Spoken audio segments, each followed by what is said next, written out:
자, 다음 수업을 시작하겠습니다. 우리 이제 학습지, 고려의 불교에 대해서부터 이제 배울 차례입니다. 고려의 불교에 대해서 배우기 전에 먼저 이전 시대의 불교 역사에 대해서 한 번만 정리를 하고 가겠습니다. 불교라는 것이 우리나라에 처음 들어온 삼국시대에 이런 왕들이 우리나라 불교를 처음 수용을 했었죠. 이거 니네 외웠었어. 자, 그리고 나서 신라가 통일되고 나서는 원효와 의상이 이러한 귀족들이 받아들였던 불교를 대중화시키는 큰 역할을 담당합니다. 원효는 뭐 나무아미타불, 그 다음에 의상은 관세음보살 같은 주문들을 외워서 불교를 왕이나 귀족만 믿는 종교가 아니라 일반 서민들도 믿는 종교로서 발전을 시킨다. 그런데 통일신라 말기가 되면은 선종이라고 하는 게 유행을 하죠. 선종이라고 하는 굉장히 실천적이고 체험을 중요시하는 그런 불교가 유행을 합니다. 이전에 있었던 불교의 종파는 이론적인 것을 중요시하는 교종을 사람들이 많이 믿었었는데, 이 교종이 너무 책만 읽고 이론적인 것에 치우치니까는 선종이라는 게 나타나서 수행하고 체험하고 참선하는 그런 방법을 통해서 불교의 가르침을 깨닫는 그런 식으로 해서 이제 불교를 익히는 것을 유행을 시켰었죠. 그래서 이런 선종이 유행함에 따라서 교종이 비판받고 이런 선종 스님들에 의해서 고려가 건국된다. 그래서 고려가 건국되었을 때 딱 고려의 종파는 선종이 유행하긴 했었지만 교종도 같이 있긴 있었다라고 알아두면 되고, 이 상태에서 고려의 불교를 살펴보겠습니다. 일단 선종 스님들이 고려를 건설했기 때문에 고려는 국가의 굉장히 중요한 종교로서 존중되는 그런 위치로 오르게 됩니다. 그래서 불교를 숭상하는 숭불정책이라는 게 굉장히 잘 행해지던 고려 초기였었는데, 그걸 알 수 있는 게 바로 요 연등회와 팔관회라고 하는 행사라는 것이 고려시대 때부터 있었던 행사였기 때문에, 고려시대 때부터 있었던 전 국가적인 불교 행사가 있었기 때문에 이것만 보더라도 고려가 불교를 굉장히 중요시했구나라는 걸 알 수가 있습니다. 요 연등회는 지금까지도 부처님 오신 날에 하는 행사죠. 여러분들 본 적 있죠? 이렇게 등 달아놓고서 부처님 오신 날에 하는 행사, 이런 거를 연등회라고 하고, 이거는 당시 고려시대 때 이날에는 전 국가적인 명절이었단 말이에요. 지금도 우리도 쉬죠. 그 다음에 두 번째로 팔관회라고 하는 행사는, 요거는 11월 달에 하는 행사였는데, 연등회는 5월 달인가 하죠. 팔관회는 11월 달에 했던 행사였는데, 요때는 국가적인 행사뿐만이 아니라, 여기 사진 자세하게 보면은 다른 나라의 상인들이나 사신들까지 와가지고 이 행사에 참여를 했었던 굉장히 국제적인 행사였었습니다. 팔관회는. 그래서 이런 팔관회라고 하는 불교 행사가 이렇게 전 국제적인 행사로 당시에 벌어졌다는 것은 고려가 굉장히 불교를 숭상했구나라고 하는 것에 근거가 될 수 있다라고 알아두면 됩니다. 연등의 팔관회는 중요하니까는 형광펜 표시를 하나씩 하겠습니다. 형광펜 치고, 그 다음에 연등회도 치고, 이걸 왕건이 훈요십조에서 되게 강조해요. 연등회랑 팔관회는 줄이지도 말고 늘리지도 말고 지금 상태를 유지를 해서 5월 달에 한 번, 10월 달에 한 번 그렇게 이제 하라라고 왕건이 유언해서 남기죠. 그 다음에 국사, 그리고 왕사, 이거는 왕사는 왕의 스승님, 그리고 국사는 국가의 스승님을 스님들로 모셔오는 제도가 있었고, 그다음에 스님들도 과거를 칠 수 있는 승과 제도가 있었습니다. 과거 시험으로 스님을 뽑는 제도가 있었어. 그래서 국가적으로 스님을 뽑았다는 건 그만큼 국가가 불교를 숭상하는 정책을 취했었구나라고 하는 것을 알 수가 있는 근거들입니다. 이거 나중에 쭉 얘기할 수 있어야 돼요, 여러분들이.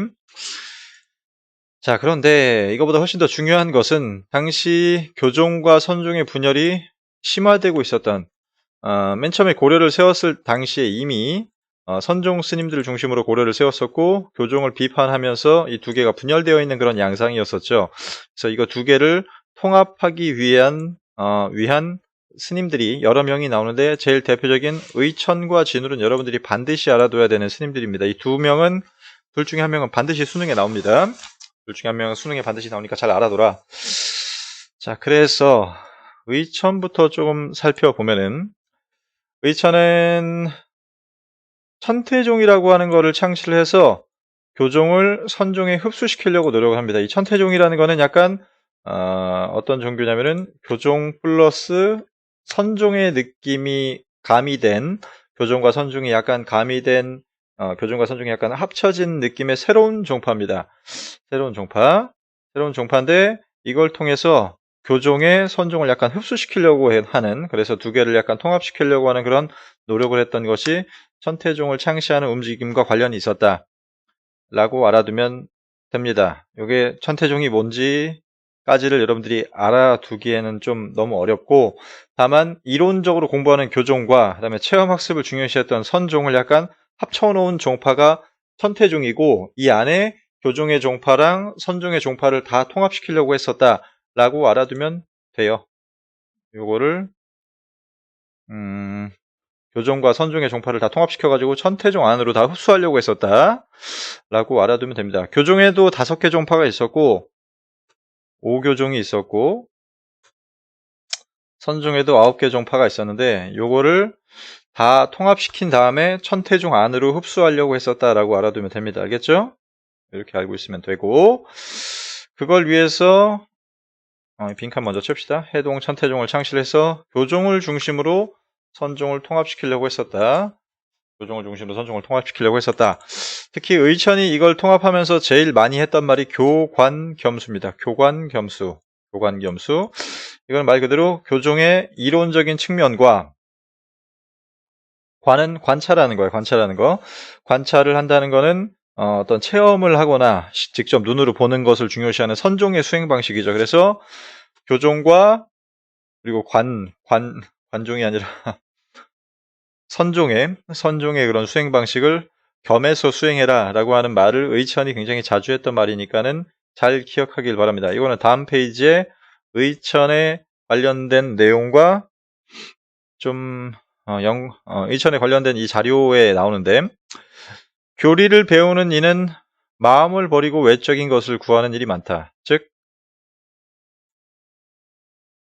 교리를, 그러니까 공부하는 애들은 어떤 마음을 중요시하거나 체험하는 것을 좀 버리는 측면이 많다. 그에 비해서 참선하는 사람은 밖의 인연을 잊고 내적으로만 밝히기를 좋아한다. 그러니까 교리를 배우는 사람은 책만 읽고 있고, 참선하는 사람은 지 마음 정리만 하다 책도 안 읽고, 그러니까 교리를 배우는 교종과 그리고 참선하는 선종을 같이 하라. 양극단에 치우치지 말고 같이 하라라고 이제 주장을 했던 게 바로 의천의 관련된 자료입니다. 이 자료 중요하니까는 중요 표시해놓고 보세요. 수능 문제 저 자료로 나옵니다. 항상. 그 다음에 근데 의천이 천태종을 만들어서 교종과 선종을 다 통합하려고 했었으나 의천이 죽은 다음에는 약간 분열되는 그런 모습을 보인다 라고 알아두면 되고, 다음에 이제 의천이 실패했기 때문에 다음 타자가 나와서 이거 두 개를 통합하려고 하는데, 대표적인 이제 다음 타자가 바로 진울이라고 하는 스님입니다. 진울도 마찬가지로 조계종이라고 하는 이 선종과 교종을 약간 통합시킨 그런 종파를 만듭니다. 이 조계종도 9개의 선종과 5개의 교종을 하나로 통합해가지고 조계종 안으로 흡수하려고 해요. 조계종 안으로 흡수하려고 하는 그런 노력을 합니다.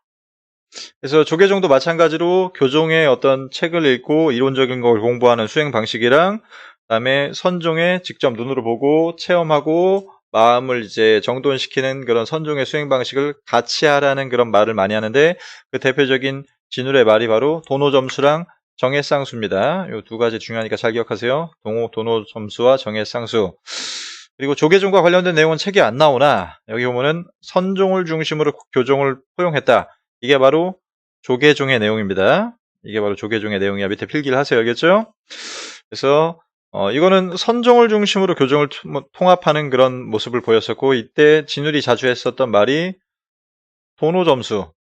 돈오는 갑자기 깨닫는다는 뜻이고, 여러분들 이게 단어가 어렵기 때문에 내가 설명하는 거 다 받아 적어야 돼. 돈오는 갑자기 깨닫는다. 근데 갑자기 깨달아서 내가 막 모든 걸 아는 건 아니야. 그래서 이거를 완전히 내 것으로 만들기 위해서는 점점 수행해라. 이거는 교종의 수행 방식입니다. 갑자기 깨닫는 거는 갑자기 깨닫는 거는 선종의 수행 방식이죠. 선종에서 뭔가 체험학습을 하거나 관찰을 하거나 보면서 마음을 정리를 하면서 갑자기 깨닫는데 이걸 점점 수행하는 것은 교종의 방식이라고 볼 수 있습니다. 그다음에 정의 쌍수도 마찬가지야. 정은 내 마음을 이제 정돈시키는 거야. 내 마음을 이제 고요하게 정돈을 시키는 상태가 되는 걸 참선이라고 하죠. 참선. 스님들 이렇게 앉아가지고 조용히 이렇게 수행하는 그런 걸 참선이라고 합니다. 근데 앉아가지고 그렇게 하면은 불교의 모든 가르침을 깨닫는 건 어려워. 당연히 불교의 가르침을 책으로 봐야 되겠죠. 이 지혜를 써야 된단 말이야. 지혜를 쌓아야 되기 때문에 이런 마음을 고요하게 정돈시키는 선종의 수행 방식과 지혜를 쌓는 교종의 수행 방식을 쌍수 함께 수행하라 라고 했던 게 바로 진울이 자주 했던 말 중에 하나라고 보면 됩니다. 이거 두 개가 중요하니까는 잘 기억하세요. 알겠죠? 지금 내가 설명했던 걸 여러분들이 다 필기해야 된다고 했었어. 근데 진울은 여기에서 더 나아가서 당시 무신집권기였기 때문에 고려가 조금씩 이제 망해가던 시기였었고 이때부터 스님들도 조금씩 부정부패하게 되면서 약간 타락하는 그런 모습을 보이게 됩니다. 스님들이 뭐 술 먹거나 고기 먹거나 아니면 여자 만나고 다니거나 하는 그런 굉장히 타락한 아니면은 굉장히 큰 대토지를 지니게 된다거나 하는 모습을 보이니까는 진울이 야 니네 스님들이 그러면 어떡하냐 하면서 뭐라고 얘기하냐면은 불교 본연의 모습을 회복하자라고 하는 결사운동이라고 하는 걸 전개합니다. 결사. 이 결사라는 거는 단체를 결성하는 것을 결사라고 합니다. 이때 진울이 결성했던 불교 동아리 단체, 그러니까 동아리를 결성한다 뭐 그런 뜻이라고 보면 돼. 이때 진울이 결성했던 불교 단체가 바로 수선사라고 하는 단체입니다. 수선사.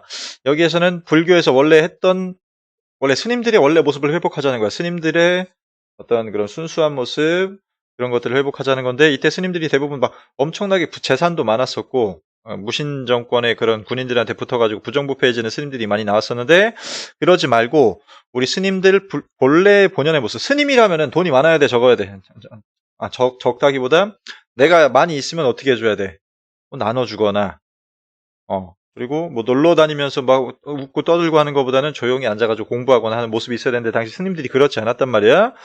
그래서 스님들은 어때야 되느냐? 독경, 성경책을 읽자, 참선, 앉아서 이렇게 고요하게 수행하자. 이게 선종의 수행 방식이죠. 그리고 노동, 열심히 일하자라고 하는 이런 불교를 좀 깨끗하게 하자라고 하는 개혁 운동을 전개를 하는 게 진울의 중요한 활동 내용 중에 하나입니다. 신앙결사였던 수선사를 결성했었다. 이게 진울의 활동 내용 중에 하나입니다.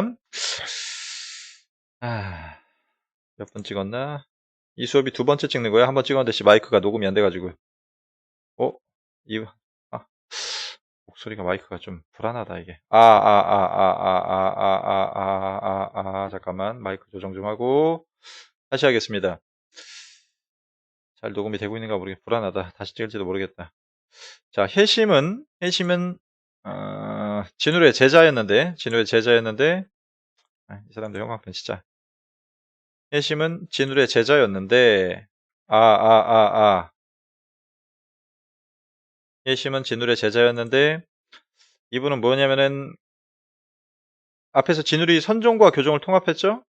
여기서 한 단계 더 나아가서 불교하고 유교를 통합하려는 유불일치설을 주장하게 됩니다. 유불일치설. 유교나 불교나 크게 차이가 없는 그런 이론이다 라고 하는 걸 주장을 하고 이 유불일치설을 중심으로 해서 여러 가지 강조를 하는데 특히 그 중에서도 이 성리학 이 유불일치설이 왜 중요하냐면은 나중에 성리학 수용에 약간 사상적인 토대가 됩니다. 왜냐하면 성리학은 약간 유교기는 유교인데 여기에다가 불교 선종의 모습을 약간 가미시킨 그런 학문이야. 그래서 해심이 유교와 불교는 똑같은 거다라고 하는 걸 주장을 하니까는 여기에서 사람들이 유교 공부만 하는 게 아니라 불교 공부도 하고 불교 공부만 하는 게 아니라 유교 공부도 하다 보니까는 성리학을 우리나라 학자들이 나중에 수용을 하는데 굉장히 수월해집니다. 성리학이라는 건 되게 어려운 그런 사상적 학문이거든. 그래서 여기 보면 심성수양을 강조를 하죠. 아까 위에서 뭐라고 그랬었냐면 성리학은 여기 고려 후기에 들어오는 인간의 심성을 연구하는 학문이라고 그랬었죠. 여기 인간의 심성을 연구하는 학문이었기 때문에 이런 심성 수양을 강조하고 그다음에 유교와 불교를 같이 연구하다 보니까는 성리학을 수용하는 데 있어서 나중에 조선의 학자들이 굉장히 쉽게 받아들일 수 있는 사상적인 기반이 됐었다. 이게 해심의 유불일치설 덕분이다라고 알아두면 됩니다. 그다음에 료세는 그냥 한번 보고 넘어갔어요. 료세는 해심 진을과는 좀 다른 파야. 다른 파인데 얘도 결사 단체를 만드는 운동을 해서 당시 지방 백성들에게 조금 호응을 받았으나 별로 크게 중요하진 않았었다. 그러다가 고려 말기에 가면 불교가 굉장히 부정부패해지면서 대농장을 지니게 되고 고리대라고 하는 큰 이자로 사람들에게 돈을 빌려주고 못 갚는 애들을 뭐 노예로 만든다거나 땅을 빼앗는다거나 해서 대농장을 형성을 하게 되는 그런 고려 말기에 부정부패한 모습들을 보이게 된다라고 알아두면 됩니다. 다음에 밑으로 내려가서 고려 불교에서 또 중요한 내용 중에 하나가 바로 대장경을 만들죠. 대장경이라는 것은 불교의 성경책을 하나로 다 모아서 만든 것을 대장경이라고 하는데 크리스트교도 마찬가지입니다. 성경책 내내 기독교의 성경책에 보면 안에 창세기 이전부터 시작해가지고 뭐 누가복음, 마가복음, 뭐 마태복음, 뭐 무슨 복음 이렇게 챕터별로 나뉘어져 있죠. 그게 원래 여러 권이었는데 하나로 합친 거야. 그런 것처럼 불교의 성경책도 여러 개의 책들이 나뉘어져 있지만 이거를 하나로 합치는 작업을 하는 게 바로 대장경이야. 대장경 바로 하나로 합친 게. 근데 이 대장경이 완벽하게 만들어진 게 전 세계에서 딱 하나밖에 없는 게 이게 바로 팔만대장경입니다. 다른 나라에서도 이 불교의 성경책들을 다 끌어 모아 보려고 했었는데 잘 안 됐었고 이거를 오직 유일하게 고려에서만 불교의 경전을 성경책을 전 세계의 성경책을 한 곳에 모아서 만들었던 이 활자 인쇄물이 활자가 바로 팔만대장경입니다. 금속 활자가 여기 보면은 이 활자로 활자로 이제 인쇄라기보다는 요거로 이렇게 나중에 이제 찍어내기만 하면 되는 거야. 찍어내기만 종이에다가. 그래서 요 팔만대장경이 중요한 이유는 아까 얘기했지만 전 세계에 있는 모든 불교 책들을 다 모았었고 그 다음에 몽골 침입에 대응하기 위해서 만들었었다 정도로 알아두면 됩니다. 유네스코 유산에 등재되기 때문에 되게 중요하다. 왜냐면 유네스코 애들도 알아본 거야. 이게 전 세계에 유일하게 불교 책들을 모아놓은 것들이었기 때문에. 그만큼 고려는 불교에 굉장히 관심이 많았었고 그래서 불교 예술의 발전이 많았었는데 불화, 불상, 사원, 건축, 석탑 뭐 유명한 게 많긴 하지만 몇 개만 보면은 안동 봉정사 극락전과 영주 부석사 무량수전이라는 두 개의 건축물이 굉장히 유명합니다. 이 두 개의 건축물 중에서 봉정사 극락전이 사진이 여기 있는데 여러분들 내가 사진 자료 보는 것들은 대부분은 교과서에 있는 내용들이야. 교과서에 있는 사진들이야. 여기 보면은 요 기둥이래. 지붕 밑에 요 부분을 받치고 있는 요 구조물을 공포라고 합니다. 공포라고 하는데 이게 처음에는 기둥을 받치는 용도로 만들어 놨지만 나중에 굉장히 화려해지는 그런 장식물로서 발전을 하게 됩니다. 예를 들어서 공포라고 치면 이상한 거 나올 것 같은데 잠깐만 나 이런 거 싫은데 잠깐만 고려시대 공포 괜히 들었다 꿈에 나올 것 같아. 이런 게 공포야. 이런 게 공포인데 처음에는 지붕을 받치려고 했던 용도로만 만들었다가 나중에 가면은 굉장히 장식물로서 발전을 하게 됩니다. 요거 서양 애들이 보면은 되게 이뻐 하더라고. 이거를 경복궁에 가면은 요런 모양으로 지붕을 받치는 구조물들이 많이 있죠. 이런 것들 컴퓨터가 엄청 느리다. 집에서 찍던 때랑 좀 다른 것 같아. 이런 것들 혹은 요런 것들을 공포라고 하는데 이게 제일 잘 처음으로 구현됐던 건축물이 봉정사 극락전이라고 하는 건축물입니다. 알겠죠? 그 다음에 두 번째 건축물로 가면은 여기 부석사 무량수전이라고 하는 건축물이 있는데 이것도 공포가 위에 잘 표현되어 있고, 이거는 그거보다도 더 유명한 건 바로 요 기둥들 때문이야, 기둥들. 요 기둥들은 바로 배흘림 기둥이라고 하는데, 여기 약간 배 나온 것처럼 뿔룩 튀어나와 있지, 밑에가.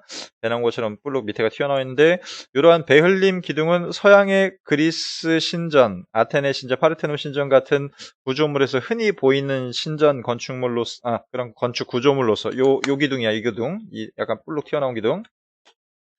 이런 걸 베을림 기둥이라고 하는데, 이게 굉장히 밑으로 내려가면서 펑퍼짐해지잖아, 밑으로.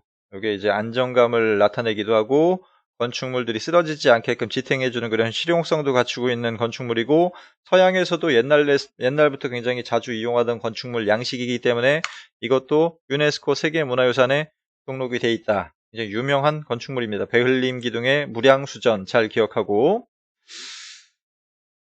너무 오래 찍었는데 20분. 밑에 빨리 합시다. 자, 도교와 풍수지리설. 도교는 삼국시대부터 있었죠. 자기의 어떤 불로장생, 오래 살고 죽지 않는 것을 기원한다던가, 현재 생활에서의 어떤 행복을 기원하는 신앙. 그래서 전에 설명할 때 도교는 특별한 신이 있는 게 아니라 나의 행복을 기원한, 내가 천국 가려고 하는 게 아니라 내가 현재에서 행복하게 살게 해주는 그런 종교라고 했었습니다. 그리고 이 도교와 관련된 여러 가지 도교 행사를 벌였었는데, 초제라는 게 나오지만 이거보다 훨씬 더 유명한 건 아까 위에서 봤었던 팔관회입니다. 아까 팔관회는 내가 불교 행사라고 설명하긴 했지만은 불교 플러스 도교 플러스 잡다한 민간 신앙을 합쳐가지고 만들었던 종교적인 행사가 바로 팔관회라는 행사입니다. 그래서 팔관회는 8개의 신을 모셔요. 8개의 신.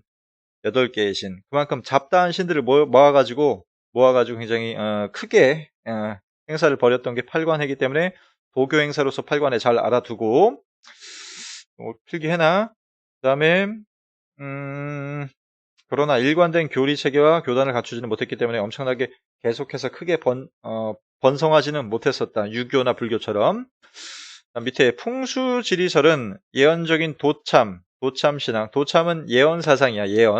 예언사상인데 이런 거하고 결합해가지고 특히 묘청의 서경천도 운동에 영향을 줬었던 것이 굉장히 중요하다.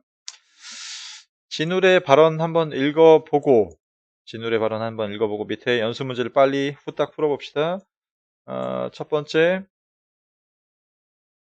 고려는 문치주의 전통이 초기부터 확립이 됐었죠. 과거제가 실시가 되면서. 그 다음에 고려 초기의 유학사상은 약간 진취적이고 참신한 모습을 보였고, 그러다가 중기가 되면서 보수적인 성격을 지녔기 때문에 이건 X입니다. 불교는 국가 종교로서 여러 가지 사회를 통합하고 정신적인 지주 역할을 했다. 맞고, 팔만대장경은 거란의 침입이 아니라 몽골의 침입을 물리치기 위해서 한 것이다. 그 다음에 고려시대에는 불교와 유교는 물론 풍수지리설도 민간 차원에서 널리 유행하였다. 그렇죠. 맞죠. 그 다음에 단군 고조선에 대해서 가장 오래된 역사책을 남긴 것은 삼국유사입니다. 자, 관련 있는 거, 김부식은 삼국사기, 이규보는 동명왕편, 이련은 삼국유사, 이승유는 제왕원기, 그렇게 연결해서 치고, 그다음에 현존하는 가장 오래된 역사책인 삼국사기는 유교적인 합리주의 사관에 따라서 쓰여졌다. 그다음에 해동 천태종을 창시한 의천이죠. 의천 진울 반드시 알아둡니다. 요새가 결성한 백년결사는 지방민들의 호응을 얻었었다. 그다음에 성리학은 인간 심성과 우주를 연구하는 철학적인 유교고, 그다음에 고려 말 신진사대부는 성리학을 받아들여가지고 당시 불교의 폐단을 비판했었다. 그리고 이재현은 성리학적인 유교사관이 있는데 이건 중요하지 않으니까 지워버려도 됩니다. 무신적 집권기에는 외형적 발전보다는 그 본연의 모습을 찾으려고 하는 결사운동이 전개됐다. 이거는 그냥 결사운동이라고 해도 됩니다. 신앙결사운동, 결사운동 그렇게 똑같습니다. 진울은 그리고 선종을 중심으로 교종을 통합하려고 했었던 선교일치 사상체계를 정립해서 조계종이라고 하는 그 종파 안에 선종과 교종을 다 흡수시켰던 사람이었었다. 이번 시간에 여기까지 합시다.